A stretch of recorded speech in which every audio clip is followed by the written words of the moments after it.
नमस्कार, जय साई राम सभी को।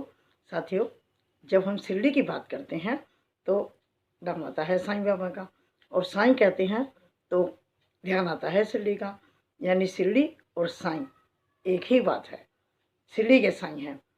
शिरडी बाबा जी के कारण ही एक इतना बड़ा तीर्थ स्थल बना साथियों। तो यूँ तो शिरडी का कण कण में बाबा बसे हैं और सारी शिरडी ही बाबा की है। लेकिन विशेष रूप से मैं आज आपसे दो चीज़ों की चर्चा करना चाहती हूँ। एक द्वारका माई की और दूसरी अखंडित चलने वाली ज्योत की धुनी की। तो साथियों, द्वारका माई की जब हम बात करते हैं तो जब बाबा जी वहाँ पर आए थे तो ये एक टूटी फूटी मस्जिद थी। अब जब ये आ गए थे बारात में तो कोई बाहर का व्यक्ति कितने दिन किसी के घर में रह सकता है और कोई कितने दिन किसी को रखेगा। मेहमान रूप में भी 2 दिन, 4 दिन, 10 दिन, महीना, है ना। तो बाबा को ये था कि मुझे कहीं ना कहीं आश्रय लेना पड़ेगा जहाँ स्वतंत्र रूप से वो रह सकें, अपने क्रियाकलाप कर सकें। तो उन्होंने आश्रय के रूप में उस टूटी फूटी मस्जिद को चुना और उसमें साफ़ सफाई करके और वो उन्होंने वहाँ पर रहना शुरू कर दिया और वो उसको द्वारका माई कहते थे। बाबा के समय में तो उसे मस्जिद ही कहा जाता था, लेकिन वहाँ पर ना कोई नमाज होती थी और समझो कि वो एक अस्त व्यस्त खंडहर ही था। बाबा ने उसको साफ़ सुथरा करके रहने लायक बना लिया। तो एक गुजरात के भक्त थे, कृष्ण भक्त थे, वो द्वारका जाना चाहते थे कृष्ण की पूजा के लिए। तो बाबा ने कहा कि कहीं जाने की आवश्यकता नहीं है। द्वारका का अर्थ होता है अनेक दरवाजे, अनेक दरवाजों वाला स्थान।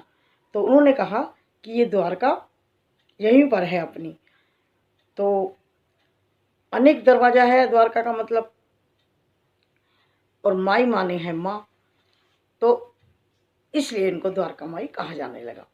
दूसरा, जिस प्रकार से एक बच्चे को माँ की गोद में बैठ करके बहुत ही आराम मिलता है, सुकून मिलता है, वो निश्चिंत हो जाता है और बहुत ही प्रफुल्लित रहता है, उसी प्रकार से बाबा की द्वारका माई है कि जब भक्त उसमें जाकर बैठते हैं तो उन्हें बिल्कुल ऐसा लगता है कि हम बाबा की गोद में हैं। द्वारका माई हमें अपने बच्चों की तरह से प्यार कर रही है। अब साथियों, बात करती हूँ अखंड धुनी की। ये अखंड धुनी वो है जो बाबा के समय से प्रज्वलित है, बाबा ने की, और उस समय से आज तक वो लगातार जल रही है। और उस धुनी में साथियों जो लकड़ी डलती है उससे जो राख बनती है, आप सभी जानते हैं कि उसको ऊदी कहते हैं। और छान करके कितनी अच्छे तरीके से, इतने सुंदर सुंदर पैकेट हमें और आपको मिलते हैं जब हम जाते हैं। तो बाबा का जो अधिकतर समय था वो द्वारका माई में ही बीता, और वहीं पर आप देखिए, वहीं पर ही धुनी है, अखंड धुनी जो है वहाँ पर है।